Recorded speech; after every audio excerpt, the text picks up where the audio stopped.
Tetemeko kubwa la ardhi lenye nguvu ya 7.1 limelikumba jimbo la Kumamoto kusini mwa Japan siku ya Jumanne na kusababisha uharibifu wa barabara, madaraja na majengo, huku makumi ya maelfu ya nyumba yakikosa umeme na watu kadhaa wakiripotiwa kukwama au kutoweka. Waziri Mkuu wa Japan, Sanai Takaichi, amesema mamlaka bado zinaendelea kutathmini ukubwa kamili wa uharibifu.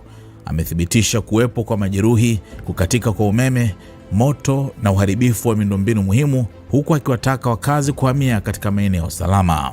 Takriban watu 300,000 waliagizwa kuelekea katika vituo vya kuhifadhi waathirika, huku mamia ya wanajeshi wakipelekwa kusaidia shughuli za uokoaji.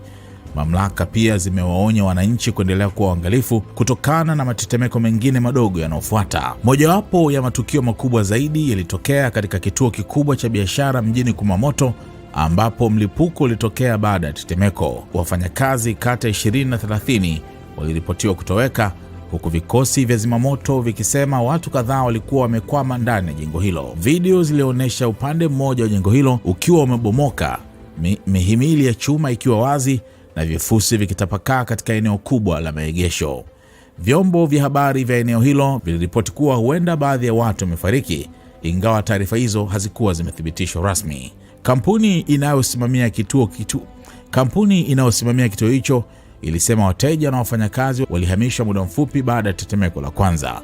Mamlaka zinaendelea kuchunguza iwapo mlipuko huo ulisababishwa na kuvuja kwa gesi. Katika eneo jingine, watu kadhaa waliripotiwa kutoweka baada ya bomba kubwa la moshi kuanguka katika kiwanda cha Nippon Paper Industries.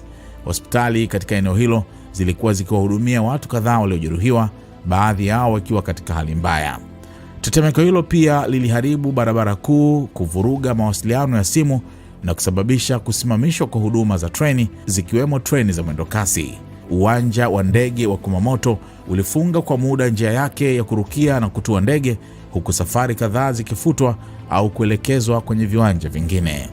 Kampuni ya Kyushu Electric Power ilisema takriban nyumba 48,000 zilikosa umeme. Kampuni kubwa ya TSMC, Sony na Fujifilm ziliwaondoa wafanyakazi katika viwanda vyao, huku baadhi ya wazalishaji wakisimamisha shughuli kwa muda kwa ajili ya ukaguzi wa usalama. Mamlaka ya hali ya hewa ya Japan imewaonya wakazi kujiandaa kwa matetemeko mengine makubwa pamoja na maporomoko ya ardhi katika kipindi cha wiki moja ijayo.